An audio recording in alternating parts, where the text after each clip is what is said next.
आज का डिक्टेशन 100 शब्द प्रति मिनट स्टार्ट होगा 5 सेकंड बाद। स्टार्ट। उच्च न्यायालय की जानबूझकर अवमानना करना बेहद अनुचित बात है।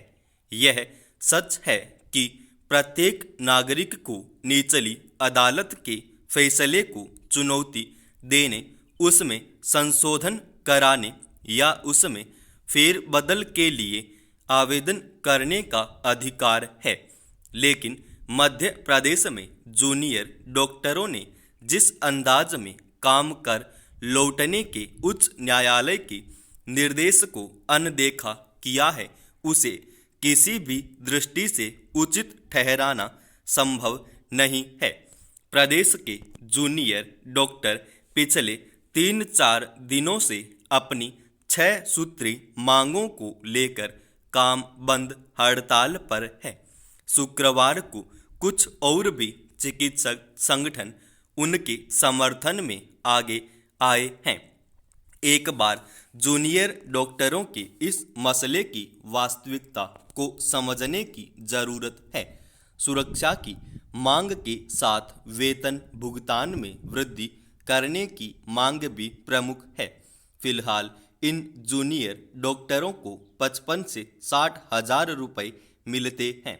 मुख्यमंत्री शिवराज सिंह चौहान ने कुछ समय पहले इसमें वृद्धि करने का आश्वासन दिया था और हाल ही में जब हड़ताल हुई तब चिकित्सा शिक्षा मंत्री विश्वास सारंग ने कहा कि 4 मांगे सरकार मान चुकी है, लेकिन अंत तक यह नहीं बताया कि वह कौन सी मांगे हैं जो सरकार ने स्वीकार कर ली है तथा वह यह लिखित या आदेशात्मक प्रमाण देने के लिए भी तैयार नहीं दिखे कि सरकार ने कुछ मांगे मान ली है।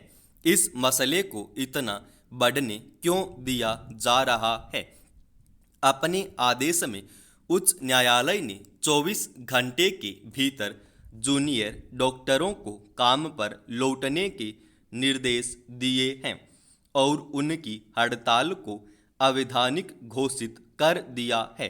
लेकिन जूनियर डॉक्टर संगठन ने उच्च न्यायालय के इस निर्देश को न केवल अनदेखा कर दिया है, सामूहिक इस्तीफे देकर अपनी हट को ही बता दिया है।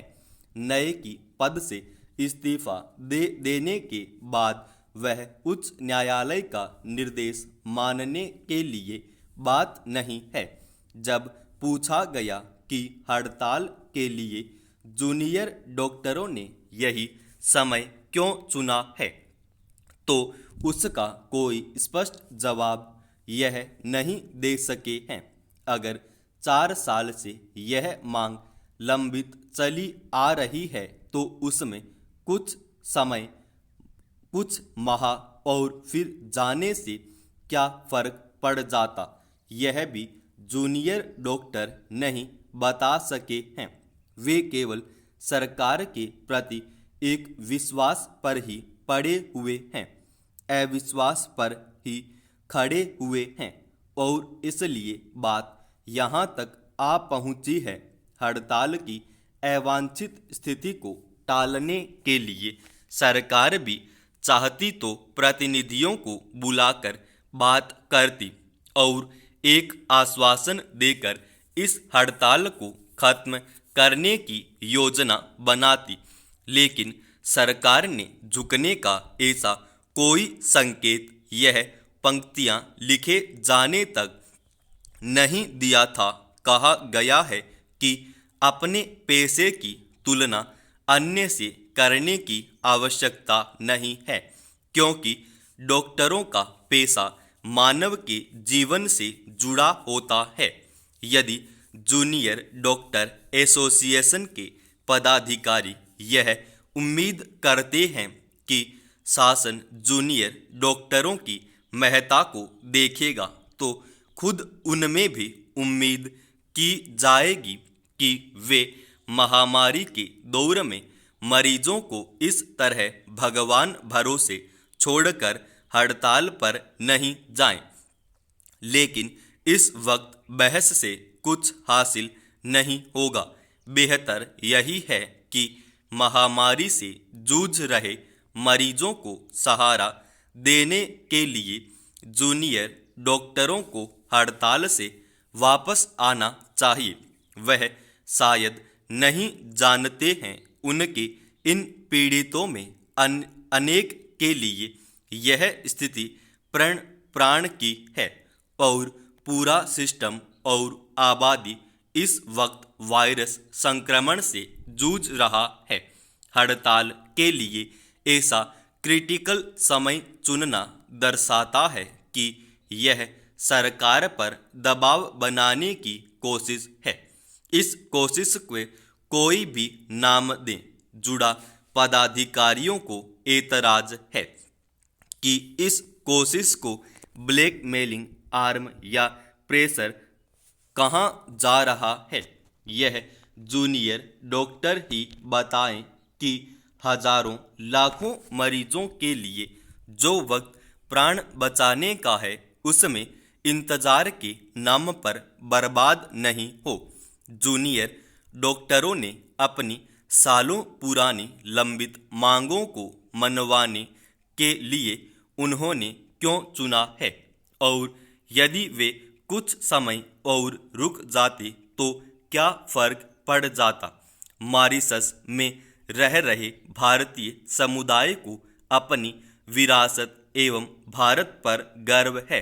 आज जब महान भारतवंशी नेता अनिका जगत्राथ नहीं रहे हैं तो भारत मॉरिशस सरकारों को दोनों देशों के लोगों को जोड़ने के लिए और अधिक प्रयास करने चाहिए।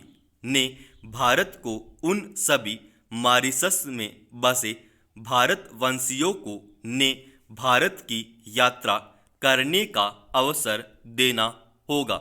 जो यहाँ आना चाहते हैं उनकी टिकटों को सस्ता किया जा सकता है।